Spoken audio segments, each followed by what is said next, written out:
प्यारे दोस्तों, नमस्ते। आज मैं आपको एक बड़ी ही रोचक कहानी सुनाने जा रही हूँ।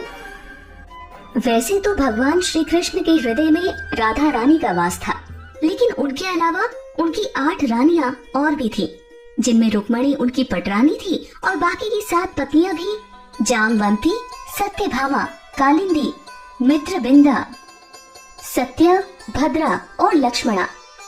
ये सभी रानियां श्री कृष्ण के हृदय के करीब थी। इनमें से रानी सत्यभामा को अपनी खूबसूरती पर काफी ज्यादा अहंकार था। उन्हें लगता था कि पूरे जगत में उनसे अधिक खूबसूरत कोई और नहीं। इसके अलावा सत्यभामा को इस बात का भी घमंड था कि वो उज्जैन के महाराज सत्यजीत की बेटी थी, जबकि वहीं पर श्री कृष्ण की पहली पत्नी रुक्मणी को किसी भी बात का तनिक भी घमंड नहीं था। वो बहुत ही साधारण और भगवान श्री कृष्ण की परम भक्त थी।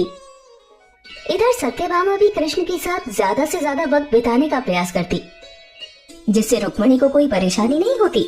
हालांकि दूसरी रानियों को सत्यभामा का व्यवहार अच्छा नहीं लगता था। इसीलिए एक दिन जामवंती ने रुक्मणी से कहा, जीजी, जब हम अपने पति की सेवा करते हैं तो न जाने क्यों सत्यभामा ही सब कुछ करना चाहती है। हमें हमारे पति के साथ समय बिताने का तो वो मौका ही नहीं देना चाहती। जामवंती, तुम सत्यभामा के लिए अपने दिल में कोई बैर मत रखो। वो हमसे बहुत छोटी है, इसीलिए उसे सब कुछ जानने और समझने के लिए थोड़ा वक्त दो। लेकिन जीजी, आज तो प्रभु श्री कृष्ण आपके साथ रहने वाले हैं ना? लेकिन सत्यभामा ने उन्हें अब तक आने नहीं दिया है। कोई बात नहीं जामवंती, मुझे अपने प्रभु श्री कृष्ण पर पूरा भरोसा है। वो मेरे दिल में हमेशा बसते हैं। मैं जब चाहूँ वो मेरे पास आ जाएंगे। एक दिन देवर्षि नारद मुनि द्वारका में पधारे। वहाँ सबसे पहले उनकी भेंट सत्यभामा से ही हुई। नारद मुनि ने कहा, नारायण नारायण, रानी सत्यभामा को मेरा नमस्कार। मेरे आने की वजह पर कोई संदेह मत करना देवी, लेकिन क्या आप बता सकती हैं कि प्रभु श्री कृष्ण से सबसे अधिक प्रेम कौन रखता है, आप या फिर रानी रुक्मणी? नारद मुनि, ये आप क्या कह रहे हैं? ये सब आपसे किसने कहा? अब भला इस बात से कौन अनभिज्ञ है? द्वारका की सारी जनता तो यही बातें करने लगी है कि भगवान श्री कृष्ण से रानी रुक्मणी अत्यधिक प्रेम करती है। परंतु सच तो ये है कि खूबसूरती के मामले में आप उनसे कहीं ज्यादा हैं। आप छोटी रानी तो अवश्य है, परंतु श्री कृष्ण को वश में करने के लिए क्या ये काफी है? देवर्षि, अब आप ही बताइए कि मैं क्या करूं कि प्रभु श्री कृष्ण सबसे अधिक मुझसे ही प्रेम करे। बस उसी वजह से तो मैं आपके पास आया हूँ देवी। भगवान कृष्ण को आपके सबसे करीब लाने के लिए मेरे पास एक योजना है। आपकी आज्ञा हो तो बताऊं? अवश्य ऋषिवर, आप अपनी वो योजना मुझे जल्द बताएं। इसके लिए आपको करना ये होगा कि आप श्री कृष्ण को मेरा दास बना दीजिए। ये आप क्या कह रहे हैं नारद मुनि? अगर मैं उन्हें आपको सौंप दूंगी तो मेरे पास क्या रह जाएगा? देवी, इसके बाद आप उन्हें मेरा दास होने से बचाने के लिए उनके भाग्य जितना धन का दान कीजिए। इससे वो मेरे दास होने से बच जाएंगे और आपके इस कार्य से अति प्रसन्न होकर आपके करीब आ जाएंगे। लेकिन यहाँ चिंता की बात ये है कि क्या आपके पास इतना धन है कि जो कृष्ण के भार से अधिक हो पाए? मुनिवर, आप इस बात की तनिक भी चिंता ना करें। मेरे पास धन की कोई कमी नहीं है। मैं महाराज सत्यजीत की बेटी हूँ। इस कार्य को जल्द से जल्द संपन्न करते हैं। नारायण नारायण। अब सत्यभामा सीधे भगवान श्री कृष्ण के पास जाती है और उनसे नारद मुनि को दिए अपने वचन के बारे में बताती है।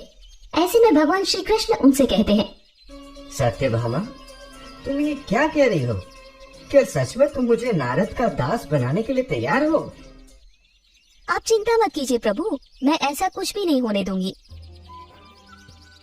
श्री कृष्ण ने सत्यभामा को काफी समझाने की कोशिश की, लेकिन सत्यभामा कहाँ मानने वाली थी। वो तो अपनी जिद पर अड़ी थी। ऐसे में तुलादान की सारी तैयारी शुरू की गई। सत्यभामा ने अपनी सारी जेवरात मंगवा लिए और तुलादान की प्रक्रिया शुरू हुई।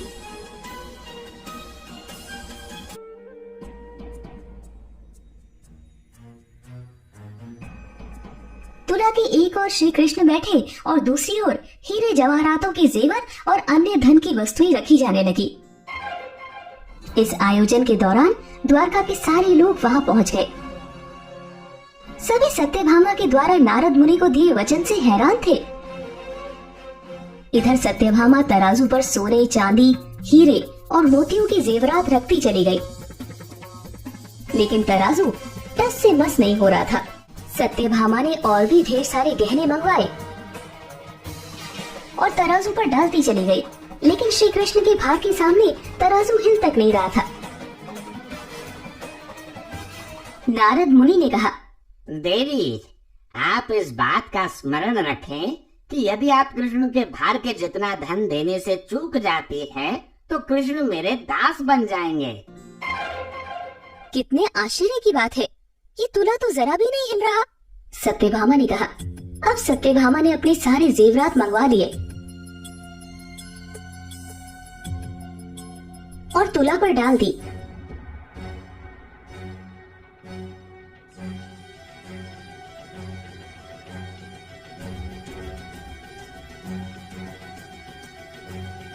लेकिन श्री कृष्ण के भार के सामने तुला हिला तक नहीं।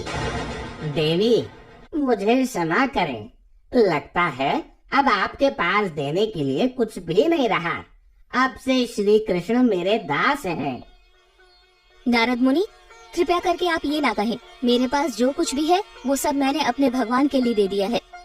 तभी श्री कृष्ण ने कहा, देखा तुमने, तुम्हारी एक बेवकूफी की वजह से क्या हो गया।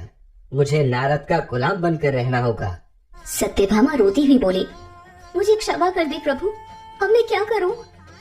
सत्यभामा, अगर तुम मुझे बचाना चाहती हो तो रुक्मणी के पास जाकर उनसे मदद मांगो, वो जरूर कुछ न कुछ करेंगी। श्री कृष्ण की बात मानकर सत्यभामा रुक्मणी के पास पहुंचती है। वैसे भी उनके पास अब कोई दूसरा मार्ग बचा भी नहीं था। रुक्मणी से वो घटनाओं के बारे में सारी बात बताती है, जिसके बाद रुक्मणी कहती है, चिंता मत करो, सब कुछ ठीक हो जाएगा। चलो, मैं तुम्हारे साथ चलती हूँ। इसके बाद रुक्मणी तुलसी के पौधे से एक तुलसी का पत्ता तोड़ती है और उसे लेकर श्री कृष्ण के पास पहुँचती है और मन ही मन भगवान श्री कृष्ण की प्रार्थना करके गहने वाले तराजू पर उस तुलसी के पत्ते को रख देती है, जिससे तराजू ऊपर उठने लग जाता है, लेकिन फिर भी वो पूरी तरह से ऊपर न उठकर हिलता रहता है।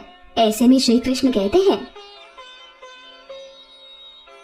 देवी, तराजू से सारे जेवरात निकाल दो। तराजू से सारे जेवरात निकालते ही सिर्फ एक तुलसी के पत्ते से तराजू पूरी तरह से ऊपर उठ जाता है। इस चमत्कार को देखकर वहां मौजूद हर कोई चकित रह जाता है।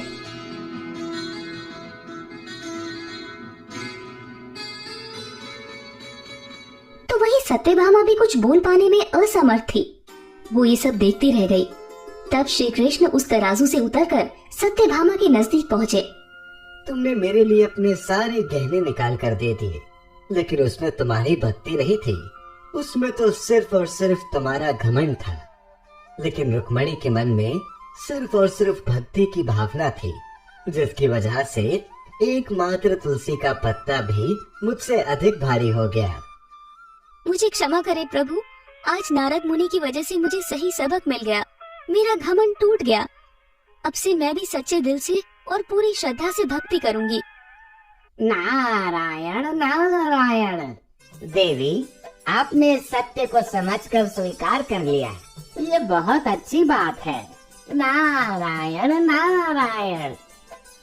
दोस्तों, इस कहानी से हमें यही सीख मिलती है कि ईश्वर की सच्ची भक्ति से बढ़कर कुछ भी नहीं। ईश्वर किसी वस्तु से प्रसन्न नहीं होते, बल्कि भक्त की सच्ची भक्ति ही उनके लिए सबसे बढ़कर होती है।